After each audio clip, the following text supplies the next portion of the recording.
14 dogs were stolen from a single breeder. Up to 50 dogs were stolen in the Limerick area alone in the past few weeks. The price of dogs has gone through the roof in recent times. It's become a very lucrative industry. Dogs being stolen for cash in Ireland are transported to the UK. There's a big black market for dogs, and there's been a big increase in dog thefts since lockdown. Today, we dwell on the controversial remarks from the lips of Jesus. It is not fair to take the children's food and throw it to the house dogs. Prayerfully reflecting on this gospel, Bishop Desmond Tutu once remarked, "I am not interested in picking up crumbs of compassion thrown from the table of someone who considers himself my master. I want the full menu of rights." Bishop Tutu recognizes that there are those who are high and those who are low, the haves and have-nots, the privileged and the struggling, the master and scrap collectors. Understanding high and low is fundamental in interpreting today's gospel reading. A high Christology refers to a perception of Jesus that never loses sight of his divinity. A low Christology tries to remember that Jesus was human. The shouts of the Canaanite mother begging for pity with the words, "My daughter is tormented by a devil," is haunting and troubling to the modern ear. This woman represents all people, parents, women, mothers who are racked by the pain of their children and by their own powerlessness to quell it. She may have no real idea of what a demon actually means, but she knows in every fibre of her being what it is to be tormented. Because someone she loves is tormented, and that person's torment is her own. Her predicament cannot fail to touch Jesus, the compassionate one. But he did not answer her at all. A high Christology may argue that Jesus was testing the woman and that he knew exactly how he was going to treat her. But a high Christology is quite unconvincing because it would attempt to justify his apparently rather rude behavior. A low Christology, on the other hand, might be very struck by the possibility that Jesus himself was completely taken back, completely unprepared for this woman's passion. He needed a moment to gather his wits about him, to think, to ponder, and to respond appropriately. He needed time, and he took his time, because something profound was happening. This woman would not be the only one changed by this particular encounter. Jesus' response to the lady after the intervention of the disciples comes across as rather disrespectful. It has the character of a point-blank refusal and even borders on an insult. If what Jesus said was true, then she was excluded, and there was simply nothing more to be said. Inside, it is said that the wise learn from the experience of others, and the creative know how to make a crumb of experience go a long way. For Jesus, this encounter, perhaps more than any other, seems to offer a moment of insight and enlightenment. This woman was different. She was an outsider. And Jesus had ostensibly come for the overlooked outsiders, the lost sheep of Israel. Or had he? Had he really only come for Israel?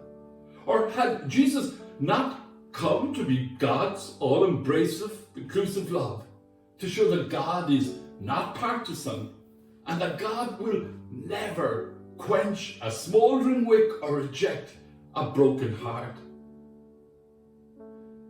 Neither Jesus' apparently cold silence nor his seemingly cold answer was ultimately satisfactory to Jesus, and certainly not to the woman. The encounter with this mother provoked a reflection upon the heart of his mission and acted as a catalyst to make him change his mind, something a high Christology is uncomfortable with. The woman may not have had the sophistication to argue with him, but she surely had a compassionate heart that resonated with his own. She had not remained at a distance from Jesus, and by this time was very close to him, kneeling, showing deep respect and vulnerability. She had little to lose and a great deal to gain for her daughter, but she was not going to allow herself to be shamed or humiliated by this man, for she could see through the social status and into his compassionate heart. She had eyes of faith. Help me. It is profoundly simple, profoundly moving, and profoundly trusting. It cannot fail to move Jesus, the compassionate one. And so it is all the more startling and disturbing that far from softening towards her, Jesus seems to become even more remote, falling back on another tired old excuse for unwillingness to help her. He says it is not fair to take the children's food and throw it to the house dogs, in what can appear to be a quite heartless response. It seems that Jesus is not yet sure of the way forward. The woman is no philosopher, but she is a mother. And now she sees her chance. Now she can seize the initiative.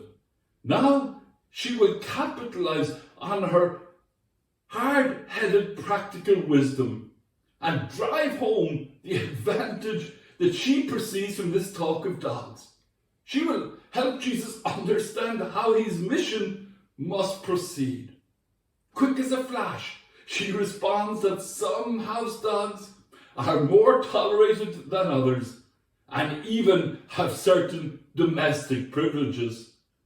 At least the scraps that fall from the table can be claimed by these dogs, and no one is worse off for that. It is a brilliant response, insightful rather than insolent, deferential rather than disrespectful. It seems to make Jesus snap out of his introspectiveness and return to reality, her reality. All his affirmation and compassion are contained in the encouraging words he now speaks. Woman, great is your fate. Let it be done for you as you wish. She had respectfully called him Lord. Now, he returns the favour and calls her woman, a title of considerable respect and intimacy, previously reserved for his mother, for Mary Magdalene, and a very few others. Jesus struggled with a moral dilemma. We may more readily and sympathetically appreciate how tired and depleted he was. We may be edified by the tenacity of a mother's faith and be reminded that unlikely people can be the best of teachers.